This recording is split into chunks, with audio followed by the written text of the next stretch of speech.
Hello, Mike. Oh, hi. So, hi. How are you doing? Yeah. Well, thank you. What can we do for you, sir? I'm going to get a bit of a departure from talking about ISIS, even though that subject really interests me Doesn't matter. as well. Talk about whatever you want to talk about. Yeah, it's something, I don't know, has this ever been talked about on this show before? Probably hasn't. It's something called the Mandela Effect, which I'd never heard of until about a couple of weeks ago. The Mandela Effect? It is, yeah. It's a very, very bizarre idea, which, you know, it's something that you're going to debate, really. You know, is this actually something possible, or is it just... Mike, just let me stop you there a second. I've just pulled the mic down. Give your phone a bang, because it's making all that sort of, you know, noises. So just pull the mic down, so give it a bang or whatever you do. Just remember that? You used to do that with the house phone. It is a house phone. Give it a bang, Mike. Right, here we go. Yeah. Right, Mike. Yeah, I've done that. We've had... I can hear you perfectly. Yeah, we've had absolute torrential rain here in Neston, and I think it's been affecting the lines. You can get water in the lines and interesting. You wouldn't believe how much rain there was. Well, I came over from the Wirral, and I couldn't believe the amount of roads are flooded. Yeah, and so you do get your landline affected in that way. So, so go on, you were going to talk about alternative universes. Yeah, the Mandela Effect is something I'd not heard of until about a couple of weeks ago, and it's just absolutely far out. But the thing is that the truth is stranger than fiction. We just don't know what could possibly be true. And I'll just come right out with what the theory is.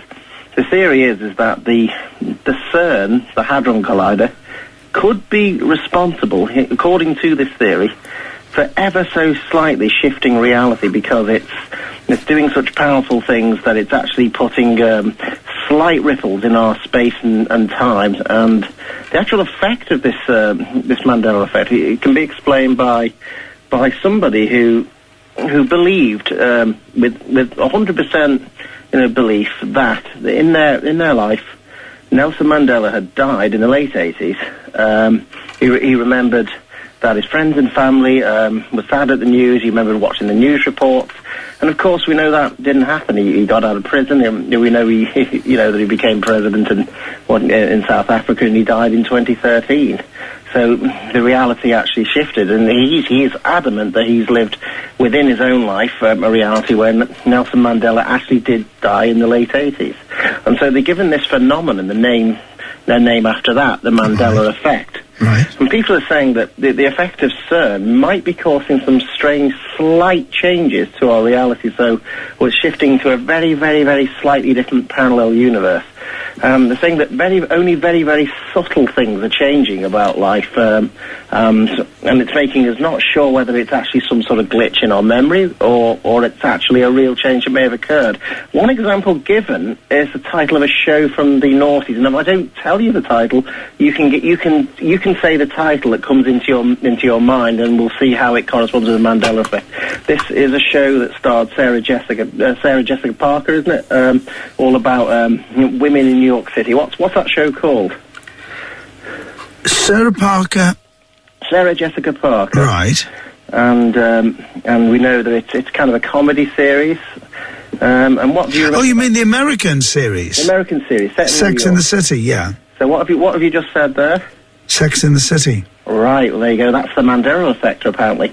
Why is that the Mandela? People are amazed to find out. Hang on, why is that the Mandela Effect? Yes, because some people are amazed to find out that if you Google that show now, it's actually called Sex and the City, not Sex in the City, and yet loads of people remember it being called Sex in the City. And some people are actually wondering whether this has been a very, very slight change because we have moved ever so slightly in our reality to a sort of parallel reality where a very slightly different decision has been made, where almost everything's the same, or whether it is because our memories often jump to slightly different titles. So, I mean, would you say that you're possibly adamant that it's always been called Sex in the City? Well, I never ever watched it, so I just remember roughly what it was. So I don't remember if it was Sex in the City or Sex and the Sex in the City or Sex and the City. I don't remember which it was. I mean, and another one is Forrest Gump. Right. Now, I'm just going to say, what is that famous quote from that film? I can't remember the quote. Yeah, well, I mean, most people would remember it as life is like a box of chocolates. You never know what you're going to get. I always remembered it as that. And then when you go and check what the actual quote is, it is actually, life was like a box of chocolates, which seems strange.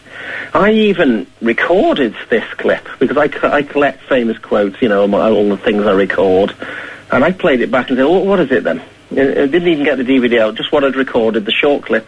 It played back as life was like, not is like, a box of chocolates. So, let me just clarify. What is it you're actually trying to say, then?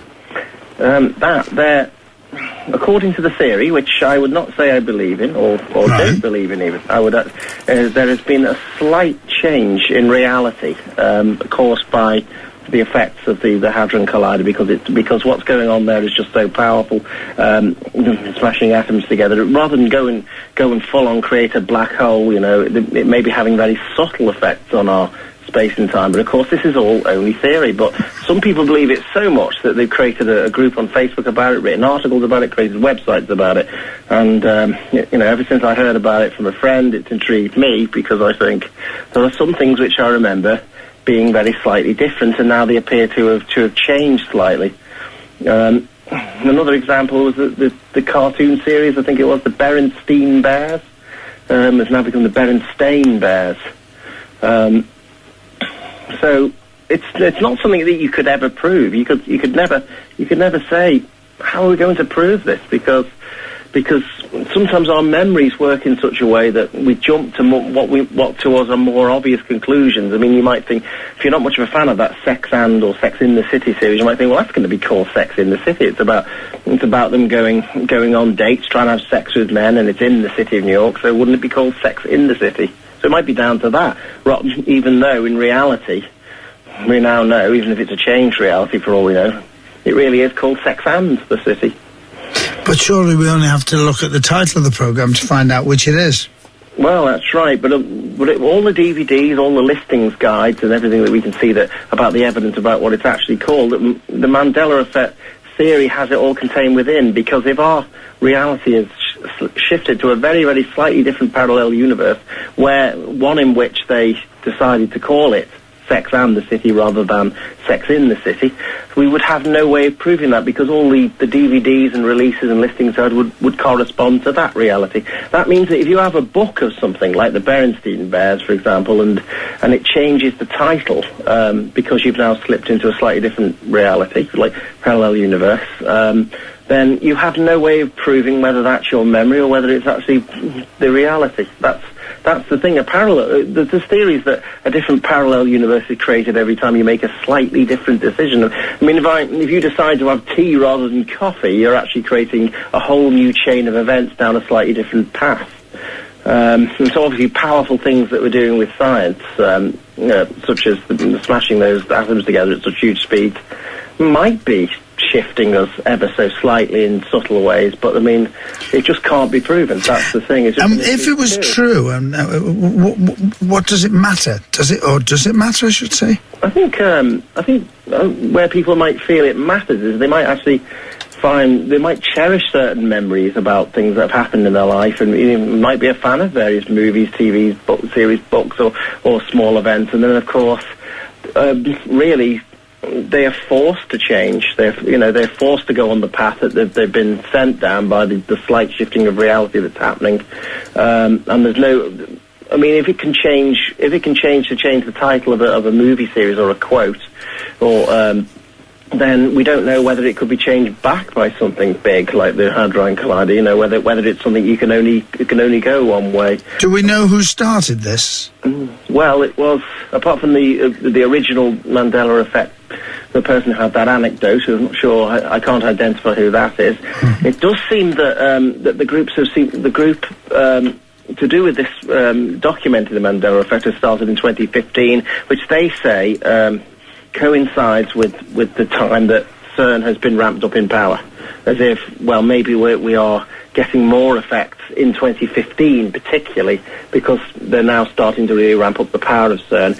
If they're right, they're going to put the power up of CERN another 100 times or something. They're going to really ramp things up at CERN, from what I've heard. So if there really was an effect, it might even start to come out of the realm of being subtle to somewhere where most of us really notice changes. But of course, it is all just a theory. So another one is the Jaws quote where they said, you're going to need a bigger boat, and I think it's something, it's now become something like he needs a bigger boat. And some things really don't ring true at all. But surely it's just two people saying a bigger boat, or he needs a bigger boat, or she needs a bigger boat. Surely it's just a matter of people saying it. Well, I mean, you would think, in terms of our linear reality, that only one thing can be true. I think that's what's fascinating about this. You would think that everything that happens, only one thing can possibly be true, and there's only one path. If somebody has said or done something in history, then that is the only possibility. But this is challenging that idea in saying, well, if we're able to switch to slightly different reality, then history can actually change, which is quite. I mean, that's mind-bending, isn't it, that idea?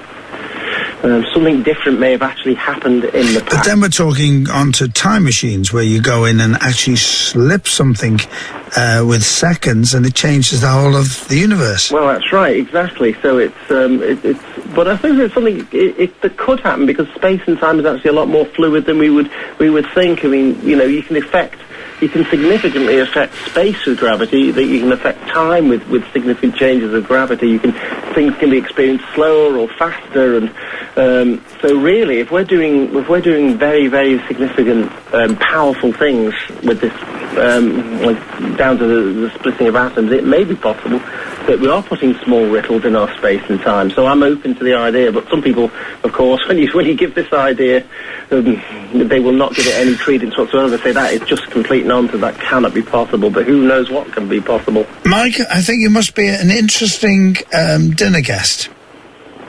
Well, it depends how many dinners I go to, I suppose. You have to have a big social circle, don't you? Leave it at that, and your phone's going crackly again. Fascinating.